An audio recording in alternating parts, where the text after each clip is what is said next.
mardi 9 novembre 2004, après 2 jours de quasi-guerre entre la France et la Côte d'Ivoire, les militaires français et les manifestants ivoiriens se retrouvent face à face, en plein cœur d'Abidjan, à l'hôtel Ivoire. Vers 16h15, l'armée française ouvre le feu.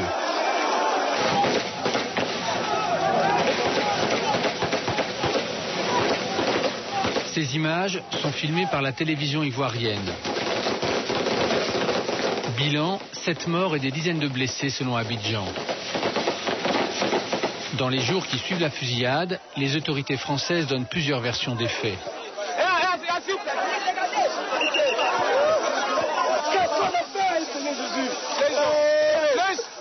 Michel Alliot-Marie n'évoque pas les tirs français. C'est qu'il y a eu des échanges de coups et de tirs entre la foule, les jeunes patriotes et les soldats, les militaires et gendarmes ivoiriens qui étaient en interposition entre la foule et les blindés français. Le général Poncet, qui dirige l'armée en Côte d'Ivoire, admet les tirs français, mais seulement pour riposter. Des tirs sont partis sur nos forces depuis les derniers étages de l'hôtel Ivoire, de la grande tour que nous n'occupions pas, et depuis la foule.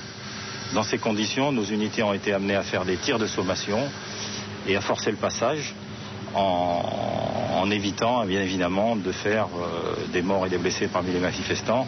Mais, je répète encore une fois, les premiers tirs n'ont pas été de notre fait. Le chef de la gendarmerie ivoirienne que nous avons interviewé lance la polémique. Il accuse le colonel français qui dirigeait les opérations à l'hôtel Ivoire d'avoir provoqué la fusillade. Il a donné l'ordre de tirer. Il n'y avait pas de tir auparavant. Il n'y avait pas eu un seul coup de feu avant que les militaires français commencent à tirer. Et c'est ils n'ont pas tiré au hasard, les militaires français. C'est leur chef de corps qui a donné l'ordre de tirer. En réplique, le chef d'état-major français monte au créneau avec une nouvelle version des faits. Nous avons eu le sentiment d'un bout à l'autre que ce fameux colonel de gendarmerie qui accuse aujourd'hui l'armée française, avait en réalité cherché à provoquer l'incident. Que ce sont les gendarmes ivoiriens qui ont cherché à se saisir à un moment de certains de nos soldats pour les envoyer dans la foule. Et c'est là que nous avons dû ouvrir le feu, après les tirs de sommation. Pour tenter de s'y retrouver entre ces différentes versions, nous sommes retournés enquêter à Abidjan, 1 mois après la fusillade. Tu vas bien ? Parce que tu pars en Très portage vite, après. nous avons retrouvé un journaliste ivoirien qui dit avoir filmé toute la journée de la fusillade. Tu es au Parlement. Il nous emmène dans l'hôtel Ivoire. Tu regardes simplement. Non, je regarde la télé. Au premier étage se trouvent les bureaux d'une station de télévision privée, fermée depuis 20 mois faute de crédit. C'est le montage.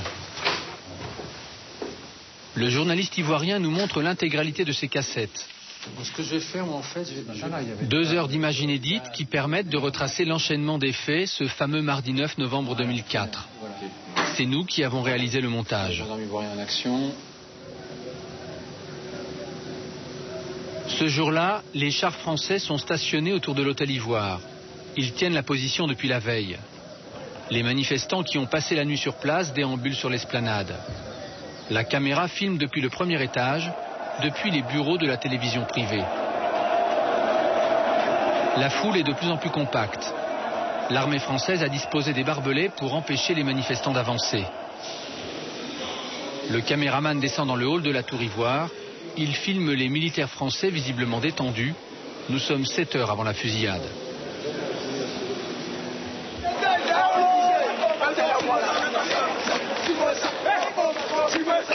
Dehors, l'ambiance est bon enfant. Beaucoup de femmes et des jeunes qui jouent à la guerre avec des armes en bois.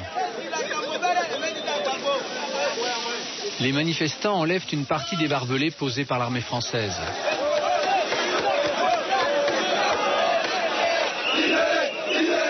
À la mi-journée, les esprits s'échauffent.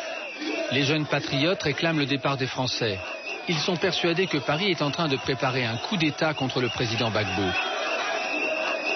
Car l'hôtel Ivoire se trouve à quelques centaines de mètres de la présidence ivoirienne et de la télévision nationale, le cœur du pouvoir à Abidjan. Pour les Français, c'est aussi un site stratégique. 2 jours plus tôt, l'hôtel a servi de zone d'évacuation pour les ressortissants français en détresse. Des hélicoptères et des bateaux les ont acheminés par la lagune vers le camp militaire du 43e BIMA. La tour de l'Hôtel Ivoire, avec ses 24 étages, est une véritable tour de contrôle sur le centre-ville d'Abidjan.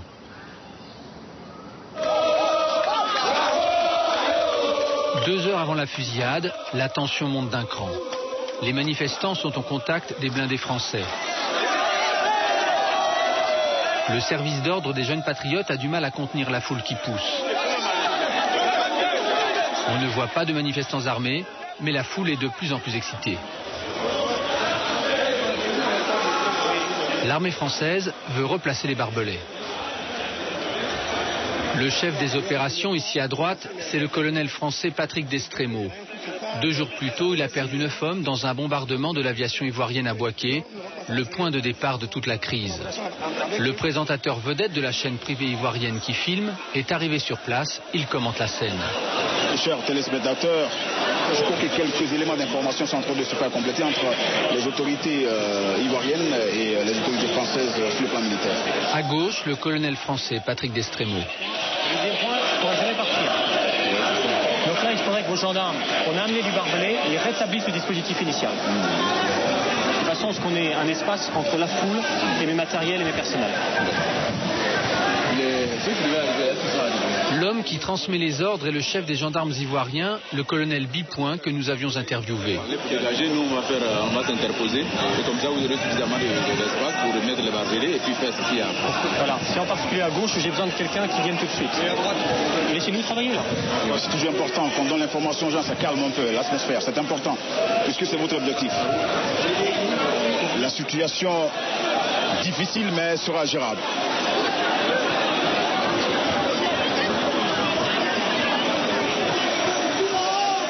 La plupart des militaires français sont sortis de l'hôtel, prêts à partir. Mais rien ne bouge.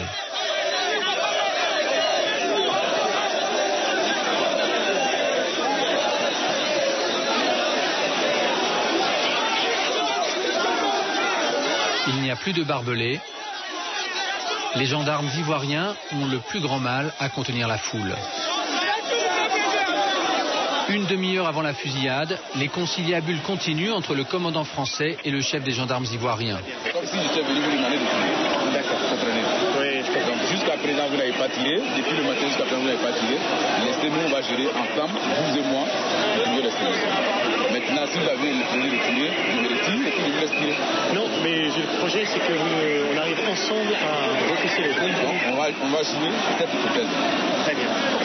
Si on veut un déplacement, maintenant nous-mêmes là, et réunissez tous vos hommes, on va les pousser. Il faut qu'on laisse de l'espace là. Réunissez-moi tous vos hommes, je ne les vois pas, vos hommes. Réunissez-moi tous vos hommes, on va parler jusqu'au soir, on n'a pas avancé. Réunissez-moi tous vos hommes, on va les pousser.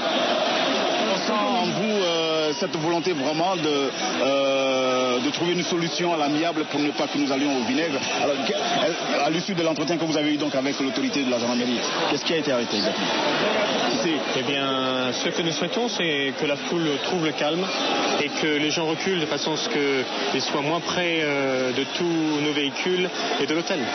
Alors, de façon concrète, est-ce que vous allez confirmer donc le départ de vos forces de l'Hôtel Ivoire? Alors tout ceci s'est fait en coordination avec les autorités ivoiriennes.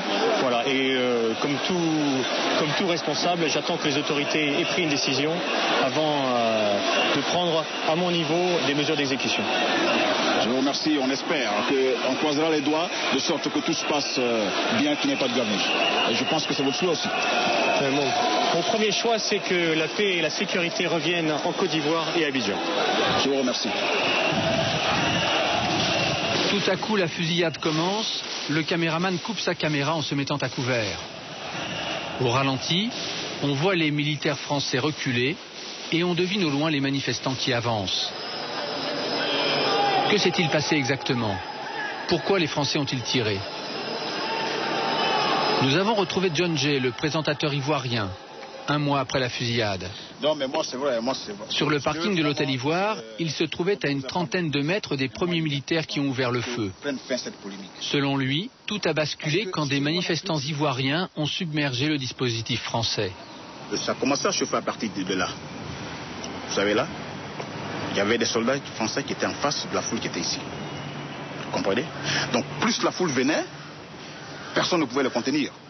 Donc les gendarmes ivoiriens se sont repliés C'est là que les soldats français ont commencé à tirer.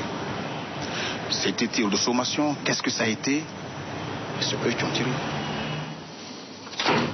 Nous avons sollicité une interview de l'armée française qui a refusé car elle préfère tourner la page. Voici donc les explications données par le colonel Destremo dans une interview à nos confrères de Libération le 10 décembre 2004. Il ne parle plus de tirs venus de la foule. Il confirme que son dispositif a été débordé par les manifestants. On n'arrivait pas à éloigner cette foule qui de plus en plus était débordante. Sur ma gauche, 3 de nos véhicules étaient déjà immergés dans la foule. Un manifestant grimpe sur un de mes chars et arme la mitrailleuse 7,62. Un de mes hommes fait un tir d'intimidation dans sa direction. L'individu redescend aussitôt du blindé. Le coup de feu déclenche une fusillade. L'ensemble de mes hommes fait des tirs uniquement d'intimidation. On se rapproche de la vérité. Reste une question. Comment des tirs d'intimidation ont-ils fait 16 morts et 76 blessés par balle, selon une enquête du journal français Le Parisien? D'après l'armée française, la fusillade a duré environ 1 minute. 2000 projectiles ont été tirés. Dans la foule, c'est la panique. Sur un escalier, on entrevoit un amas de corps, probablement des blessés.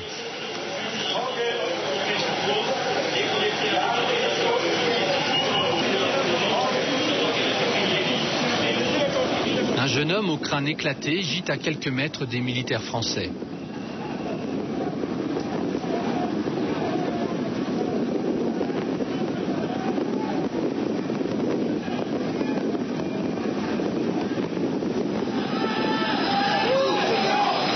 Un quart d'heure après la fusillade, les militaires français commencent à quitter l'hôtel Ivoire.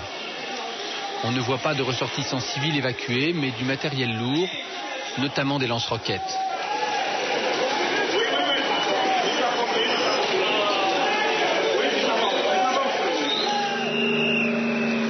Les blindés français quittent l'hôtel sous les applaudissements des manifestants.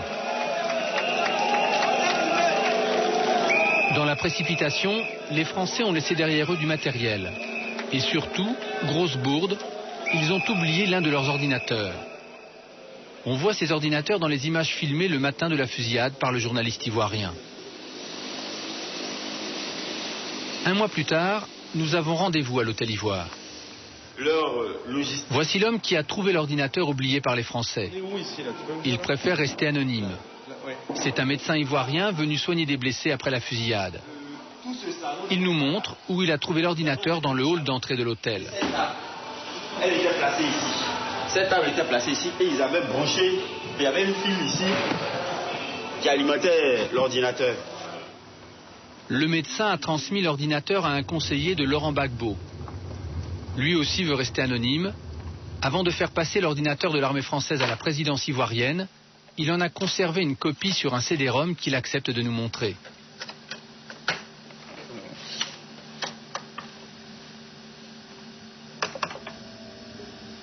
L'ordinateur contient une présentation de tous les armements français en Côte d'Ivoire, les matériels de transmission et l'organisation des troupes. Il contient aussi des centaines de fiches sur les principales personnalités ivoiriennes, en commençant par le président Gbagbo. Sa vie est détaillée jusqu'aux plaques d'immatriculation de ses voitures banalisées. Chaque personnage est méthodiquement répertorié. Ethnie, influence, indice de pouvoir, réseau, environnement familial et passion, un vrai CV. Du travail de renseignement classique en pays étrangers. Beaucoup de fiches sont d'ailleurs de simples compilations d'articles de journaux ivoiriens. Quelques documents sont plus gênants. Ce chef d'entreprise français, par exemple, son nom et ses coordonnées sont mentionnés. Il est présenté comme prônant un renversement du pouvoir actuel. Cette fiche est celle d'un Ivoirien qui fait partie du premier cercle de Laurent Gbagbo. Il a rencontré les Français en secret. Conclusion de l'armée, il est fort opposé à ce qui se passe en Côte d'Ivoire. Il est prêt à coopérer et à évacuer ses enfants vers la France en cas de problème. Tout le contenu de cet ordinateur a été remis au président Gbagbo le surlendemain de la fusillade à l'hôtel Ivoire. Nous profitons d'une interview pour interroger le président ivoirien. J'ai vu en tout cas le paquet de fiches qui me concernait. c'est pas du tout rassurant. Même le blindage de mes voitures est marqué là-dessus. Ça vous a surpris que les Français fassent des fiches de renseignement comme ça, confidentielles, sur vous et votre... Mais on a peur quand on voit le blindage de sa voiture, de sa voiture. Je veux dire, bon, c'est ça. Et vous avez interpellé Paris sur ce... Non. Vous savez, moi, j'interpelle très peu les gens.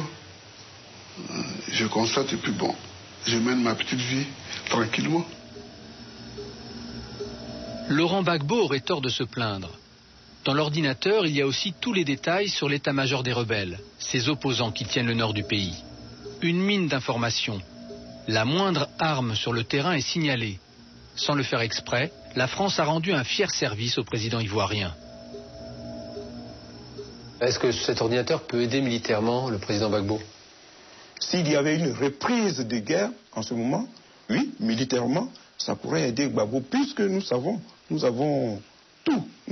tout à travers ce document des rebelles. Le mardi 9 novembre 2004 fut un mardi noir pour les troupes françaises de Côte d'Ivoire. Pour connaître la position officielle de Paris, nous devrons nous contenter de quelques mots du chef des armées, Jacques Chirac, lors de ses vœux aux militaires. La maîtrise de soi, dans des situations dangereuses, impose de grandes qualités morales et physiques. Cela demande tout à la fois sang-froid et courage, discipline et détermination. C'est ce visage que nous ont montré les soldats de Licorne, sous les ordres du général Poncet, durant les événements de novembre dernier en Côte d'Ivoire.